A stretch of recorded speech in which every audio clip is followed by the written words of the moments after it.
자, 12장 뒷부분에 대한 수업하겠습니다. 여러분 교재로 363페이지입니다. 자, 지역사회복지운동의 유형에 대해서 공부하도록 하겠습니다.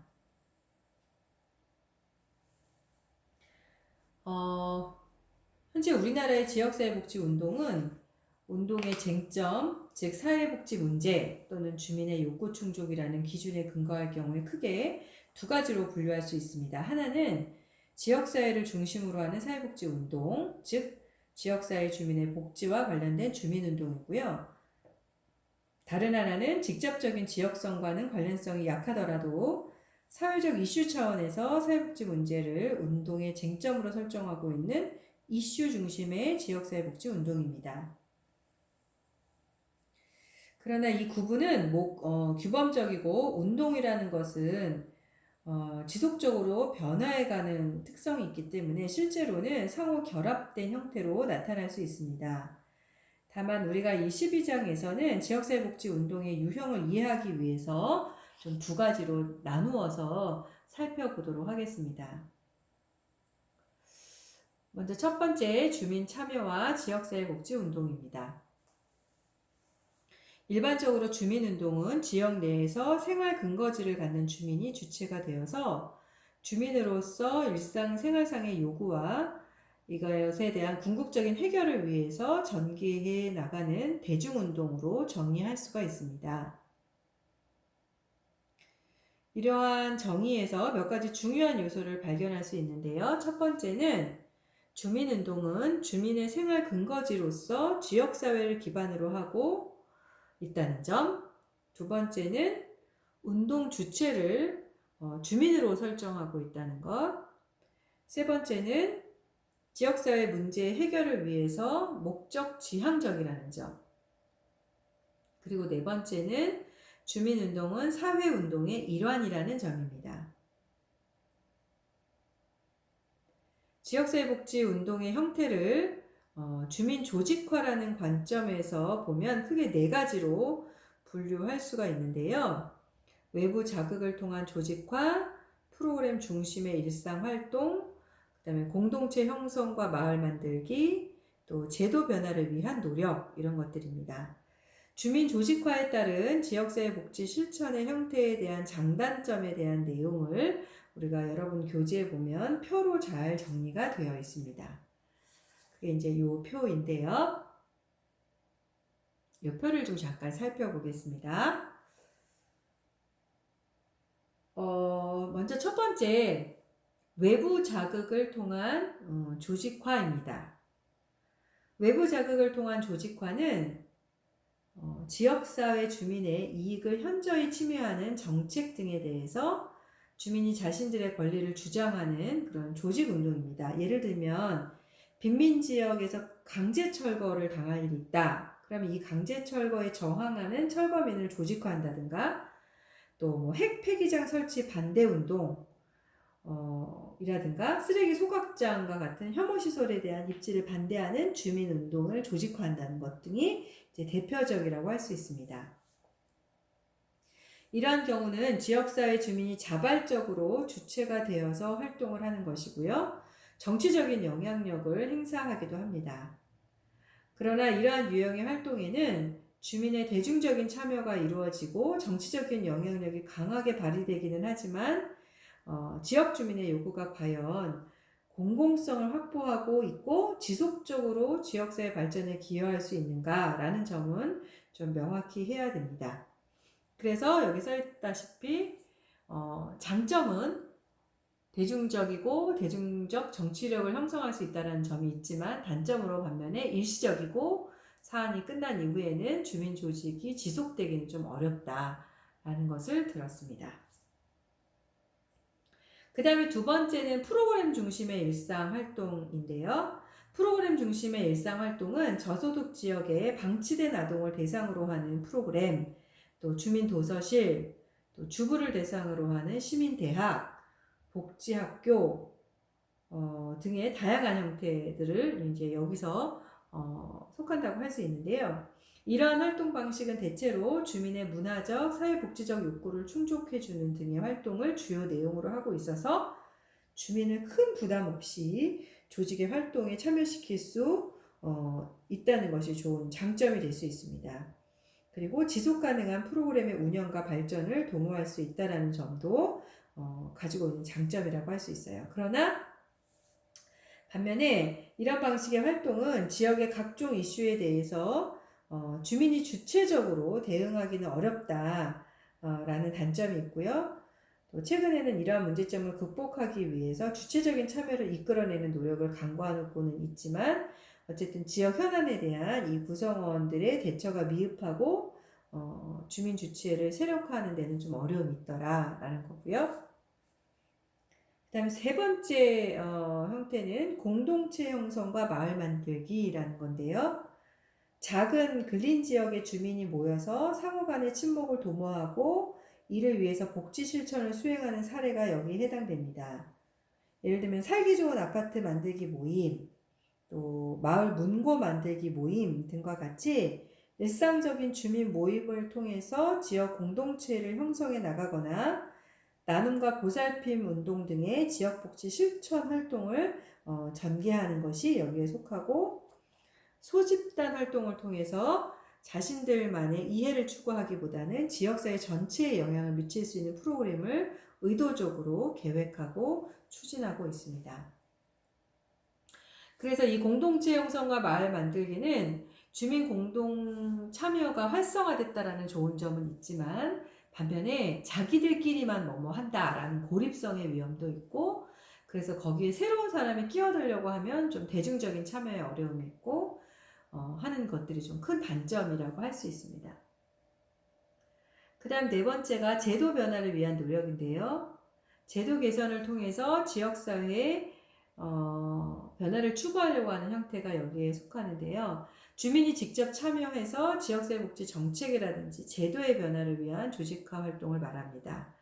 그래서 이러한 유형은 참여형 대안 제시 운동이라고 할 수 있고 지역사회 주민이 조례 제정 운동 등과 같이 제도 변화 과정에 참여함으로써 지역사회 정치 행위에 영향력을 미칠 수 있는 제도적 기반을 확립할 수 있습니다. 그래서 효율적인 어떤 성과를 달성하고 그 성과가 지속된다라는 좋은 장점은 있지만 반면에 주민의 소외와 전문가 중심의 활동이라는 점, 또 주민의 참여와는 무관하게 이루어지고 있다라는 점 등이 단점이라고 우리가 말할 수 있습니다.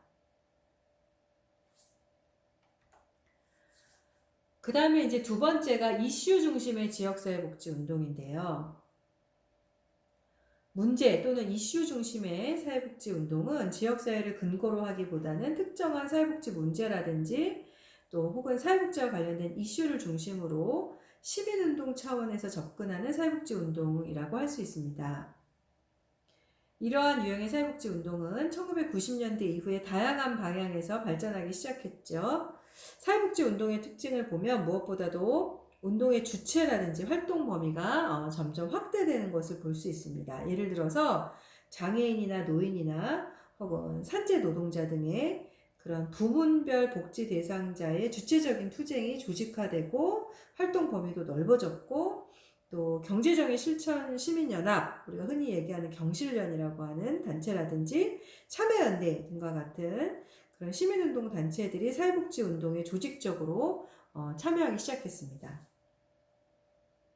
또 다른 특징은 운동의 내용이 사회복지 부문별 요구를 하는 운동에서 나아가서 복지 예산을 확대한다는 것과 같은 어떤 정책 지향의 근본적인 개혁을 요구하는 것과 동시에 사회복지 정책과 관련된 복지법을 입법하는 것을 개정하거나 또 혹은 복지 입법의 실현을 구체적으로 요구하고 있다는 점입니다.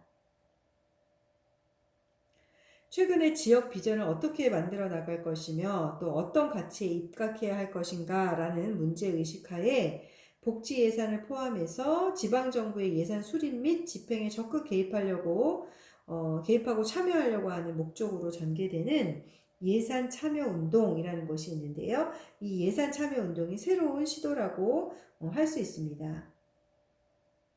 그래서 아마 여러분이 주민 참여 예산제 이런 말 아마 들어봤을 것 같아요. 그리고 이제 시민운동과 사회복지계의 협력 형태를 띠면서 복지 이슈 제기와 대안 마련을 위한 다양한 연대 활동으로 구체화되고 있고, 또 지역 단위를 중심으로 직접적인 복지 문제를 제기한다든지 대안을 마련한다든지, 또 관련된 어떤 그 지방자치단체별 조례를 제정하는 운동을 한다든지, 또 복지 이슈를 선거의 어떤 아젠다로 형성한다든지 하는 등의 그런 지역사회복지 운동단체의 활동 영역이 확장되고 있습니다. 우리가 그 국회의원 선거를 치른 지 얼마 되지 않았는데요. 아마 여러분이 관심 있게 봤다면 그 국회의원들에게 그 이 지역 국회의원으로서 내건 정책들이 있잖아요. 공약이라고 하죠. 그런 내용들과 관련돼서 지역에 있는 다양한 복지운동단체가 후보자들에게 요구하는 것들이 있었어요. 그리고 그것을 실제로 얼마나 많이 후보들이 반영해서 자기 공약에 넣느냐, 이런 것들을 좀 유심히 살펴봤다면 아마 우리가 조금 더 재밌게 후보들을 좀 볼 수 있었을 텐데, 네, 아쉽죠? 네, 그렇습니다. 자, 그 다음에는 우리가 이제 지역사회복지운동 단체는 어떤 것이 있는가, 이 단체들에 대해서 좀 살펴보려고 합니다. 물론 지역사회복지운동 단체는 너무너무 많아요. 너무너무 많은데 그 많은 단체를 여러분 교재에서 다 소개할 수가 없고 또 다 알지도 못해요. 저도 그 많은 지역사회복지운동단체를 다 알지 못해요. 그래서 여러분 책에서 대표적이라고 할 수 있는 몇 곳을 이제 소개했지만, 여러분이 개인적으로 더 궁금하고 알고자 한다 그러면 더 많이 검색해 봐야 돼요. 검색해서 어떤 단체들이 있구나라는 것을 우리가 좀 공부를 여러분이 따로 더 할 수 있었으면 좋겠습니다. 자, 먼저 지역사회복지운동단체의 설립 및 현황을 좀 살펴보겠습니다. 1990년대에 등장한 지역사회복지운동단체는 기존의 지역사회복지 조직과는 다른 새로운 유형의 지역사회복지 조직이라고 할 수 있습니다. 지역사회복지운동단체는 사회운동의 전통을 가지면서 1990년대 중반 이후에 정치 권력 문제에서 생활 영역의 중요성을 인식하기 시작한 지역주민운동이 지역사회복지운동의 도입 필요성을 느끼고 설립한 민간의 자주적인 조직입니다. 따라서 지역사회복지운동단체는 기존의 어떤 지역 단위를 중심으로 서비스 전달을 목표로 하는 지역사회복지관 등과는 굉장히 성격이 다르다라고 할 수 있습니다. 이러한 지역사회복지운동단체는 지역사회의 자원을 적극적으로 동원하여 저소득층에 대한 지원 사업을 헌신적으로 수행하고 있고요. 또 지역사회 주민과 근접성을 갖고 있어서 사각지대에 있는 저소득층에 대한 지원과 이들이 갖고 있는 개별적인 문제 발견과 해결에 적극적으로 나서고 있습니다.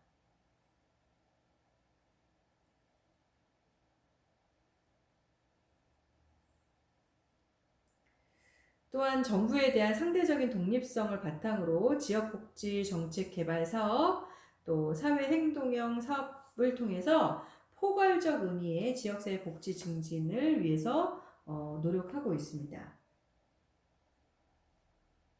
여러분 교재에 보면 368쪽에 지역사회복지운동단체 현황 해갖고 표에 나와 있죠. 이 현황은 1994년 대구의 우리복지시민연합, 또 95년에 서울의 관악사회복지회를 시작으로 2015년을 보면 전국적으로 16개 단체가 활동하고 있습니다. 아마 지금 2020년도는 훨씬 더 많은 단체가 늘어났을 것 같아요.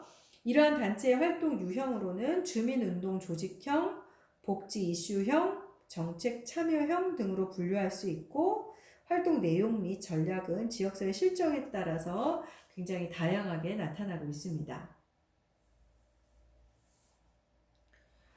지역사회복지운동단체는 생활 영역으로서의 운동 영역 변화라는 문제의식에 기반을 두고 지역사회 공동체 건설과 지역 주민의 삶의 질 향상을 조직의 이념으로 삼고 지역사회복지 정책 개발, 또 주민 참여, 또 사회복지 권익 옹호를 중요한 활동 목표로 하고 있습니다. 또한 지역복지 발전을 위해서 미시적, 거시적 통합적 실천 방법을 추구하고 있습니다. 이를 위해서 지역사회복지운동단체는 미시적 차원으로는 사각지대 계층, 또 저소득 빈곤계층에 대한 직접적인 지원 사업을 전개하고 있고요.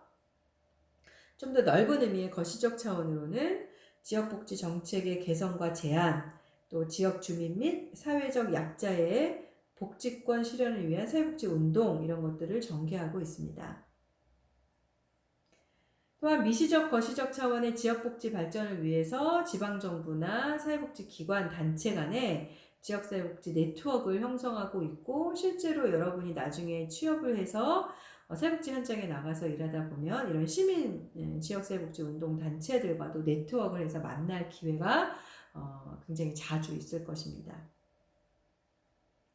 한편 2005년에 전국에서 활동하고 있는 지역사회복지 운동 단체의 경험과 비전을 공유하고 공동 실천 아젠다를 논의하기 위해서 전국 지역복지 운동단체 네트워크이라는 것이 공식적으로 발족이 됐고요. 현재 지역복지의 수준을 향상하기 위해서 여러 가지 활동을 전개하고 있습니다. 지역복지운동단체 네트워크는 지역복지운동단체 간의 교류 협력 사업, 또 지역복지 강화 사업, 지역복지 활동가의 역량 강화 사업 이런 것들을 수행하면서 지역사회복지 운동을 지향하는 단체들의 연대 활동을 통해서 지역사회, 더 나아가서는 한국사회의 사회복지 운동을 활성화함을 목적으로 하고 있습니다. 그래서 그동안 지역복지운동단체 네트워크는 복지예산 참여운동이나 지역사회 보장계획 수립 참여 및 모니터링 등을 공동사업으로 선정하면서 지역복지 활성화를 위한 다양한 활동을 전개하고 있고요. 또 복지운동의 전국화를 시도하는 등의 지역복지운동의 새로운 계기를 만들어가고 있습니다. 앞으로 지역복지운동단체 네트워크는 지역의 상황과 각 단체의 설립 주체 및 활동 유형의 차이로 공동의 아젠다를 형성하기가 쉽지는 않겠지만 또 지역적 한계를 넘어서 전국적으로 연대할 수 있는 그런 네트워크의 강점을 잘 발휘해서 지역복지의 제도적 기반을 확충하는 데 노력해 나갈 것이라고 봅니다. 그 다음엔 지역사회복지운동단체의 조직적 특성에 대해서 살펴보도록 하겠습니다. 지역사회복지운동단체의 조직적 특성을 살펴보면 정부에 대해서 상당한 정도의 재정 독립성을 갖고 있고요. 사회복지 전문성을 확보한 집행력을 갖추고 있습니다. 지역사회복지의 원활한 추진을 위해서 일정 정도의 사회복지 관련 조직 체계를 갖춘 독립적인 임의단체로 활동하고 있고요. 지역사회복지운동단체가 사용하고 있는 조직 전략을 좀 살펴보면 주로 외부 환경에 대해 운동적 영향력 행사 전략을 구사하고 있고 사각지대 계층 지원을 위해서 정부와 협력적 관계와 보충적 서비스 전략도 병행하고 있습니다. 또 목적 달성을 위한 자원 동원은 정부의 상대적으로 재정적 독립성을 가지고 활동하고 있고 또 이러한 것들이 운동적 영향력 행사 전략의 원동력이 되고 있고 정부를 비롯해서 민간 관련 조직 간의 네트워크를 형성하고 있습니다. 운동적 영향력 전략은 전국 단위의 시민운동단체와 지역주민운동단체 간의 복지, 또 지방자치, 지역의 사회적 자본 형성 등의 다양한 영역에서 네트워크를 형성하고 있고요. 이를 통해서 지역복지 정책 개발이나 사회행동형 사업을 수행하고 있습니다. 또한 협력적 영향력 행사 전략은 사각지대 계층과 저소득층, 빈곤계층의 지원을 위해서 시도되고 있고 지방정부의 사회복지 관련 위원회를 참여한다든지 지역자활센터의 위탁 운영 등을 통해서 지원 체계를 구축해 나가고 있습니다. 이와 같이 이제 지역사회복지운동단체는 사안이나 대상 및 상황에 따라서 운동적 영향력을 행사하는 전략이라든지 보충적 서비스 전략이라든지 협력적 영향력 행사 전략이라든지 네트워크 전략 등과 같은 다양한 전략을 사용하고 있다는 것을 우리가 알 수 있습니다. 한편 이제 1990년대의 지역사회복지 운동이 사회운동의 문제의식 변화를 통한 독자적인 등장이었다면 2000년대 이후의 지역사회복지 운동은 지역주민운동과 사회복지계의 결합이 이루어진 것입니다. 지역사회복지운동단체가 사회복지계와 결합하고 있는 현상은 여러 부분에서 찾아볼 수 있는데요. 예를 들어서 관악사회복지회는 복지자원 네트워크를 통해서 푸드뱅크 사업을 추진하고 있고, 성동복지연대는 지역주민운동단체들이 주도해서 설립한 사회복지기관, 단체 간의 상설 연대체를 말합니다. 그리고 지방선거 시에 복지정책 사업이나 사회적 약자에 대한 지원 사업, 또 지역복지학교 등에서 지역복지운동단체는 사회복지과와 연계를 계속해서 시도하고 있고요. 특히 이제 복지 이슈와 관련된 지역의 정치적 아젠다를 설정한다든지 이런 것들을 통해서 지역복지 정치의 주요 행위자로서 활동하는 등 본격적으로 지역복지 정치운동의 주체로서 등장하기 시작했다라고 볼 수 있습니다. 그러면 이런 지역사회복지운동단체의 활동 내용은 어떤 것인지 좀 살펴보도록 하겠습니다. 지역사회복지운동단체는 사회행동형 사업에서 기존 지역복지조직과 두드러진 차이를 보이고 있고 다양한 지역복지 기능을 수행하고 있습니다. 지역사회복지운동단체는 자원 조성 및 배분 사업을 제외하고는 직접 서비스 지원 사업, 지역복지 정책 개발 사업, 사회행동형 사업 등의 다양한 지역복지 사업을 수행하고 있습니다. 그리고 조사연구 사업 분야에서 저소득층 및 복지 사각지대 계층에 대한 조사 연구 사업을 주로 진행하고 있고, 이를 통해서 사각지대 빈곤계층 지원체계 구축을 위한 정책 수립과 사례 개발을 위해 노력하고 있습니다. 그리고 교육훈련 사업 분야의 경우 사회복지 실무자들을 대상으로 한 사회복지 관련 교육 프로그램과 지역주민이나 청소년을 대상으로 한 자원봉사 교육 프로그램을 진행하고 있고요. 이러한 교육 프로그램은 대상 참여자의 일부에서 조직해서 나가고 있습니다. 사회복지 기관 등과의 협의, 조정, 연락 등의 사업의 경우에 부족한 단체의 자원을 지역사회 복지자원과의 연계를 통해서 확보해 나가고 있고, 지역복지 활성화 목적으로서 지역사회복지 네트워크 구축을 끊임없이 시도하고 있습니다. 또 직접적인 서비스 지원 사업의 경우에 사회적 약자의 생계비 지원 사업이나 음식 나눔 사업, 또 푸드뱅크 사업, 의료 서비스 지원 사업, 저소득층 아동 방과 후 교육 사업, 또 미인가 시설 지원 사업 등과 같은 다양한 사업 등을 함께 진행하고 있고요. 지역사회복지운동단체가 기존의 지역사회복지 조직과 가장 차별성을 갖는 사업 분야는 사회행동사업 분야로 나타났는데요. 사회행동형 사업은 다양하게 나타나고 있고, 사업 양상은 국가복지에 대한 대응, 또 사회복지 시설 비리에 대한 대응, 지방정부 정책에 대한 대응, 그 다음에 복지권이나 건강권에 대한 대응, 또 제도 참여와 조례 제정 등 이런 5가지 유형으로 나누어서 나타나고 있습니다.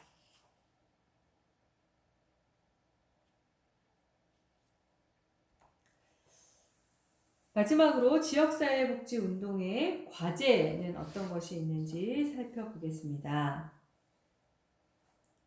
지역사회복지운동은 사회적 약자의 권리 보장과 분배 정의의 실현을 목적으로 하며 지역사회 변화를 주도하고 지역사회 주민의 역량 강화를 통해서 지역 공동체를 형성하고자 합니다.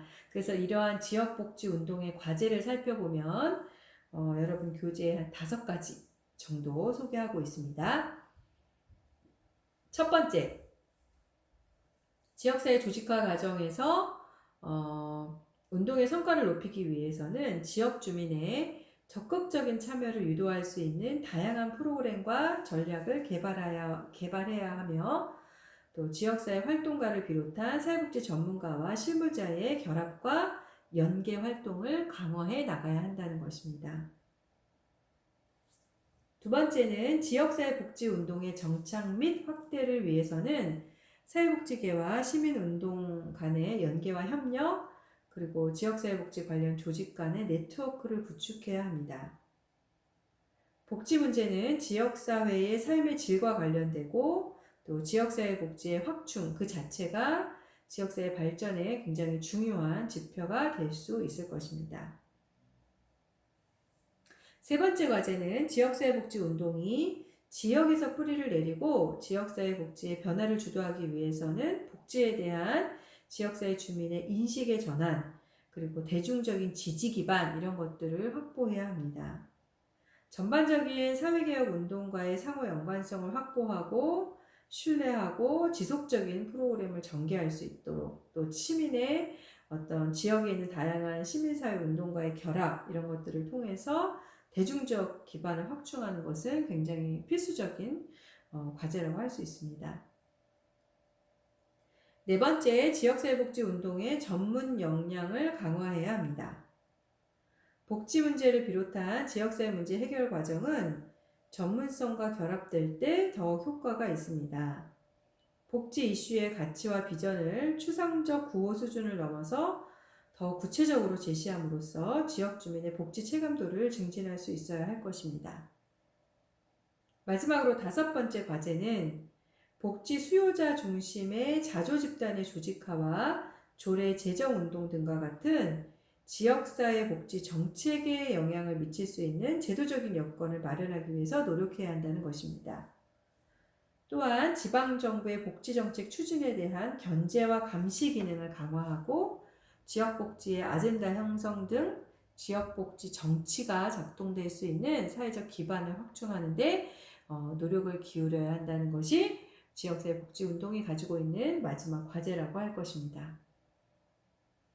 자, 여기까지 우리가 제12장 지역사회 복지운동에 대한 교재 내용들을 살펴봤습니다. 우리가 잠깐 쉬고 사례에 대해서 다음 시간에 살펴보도록 하겠습니다.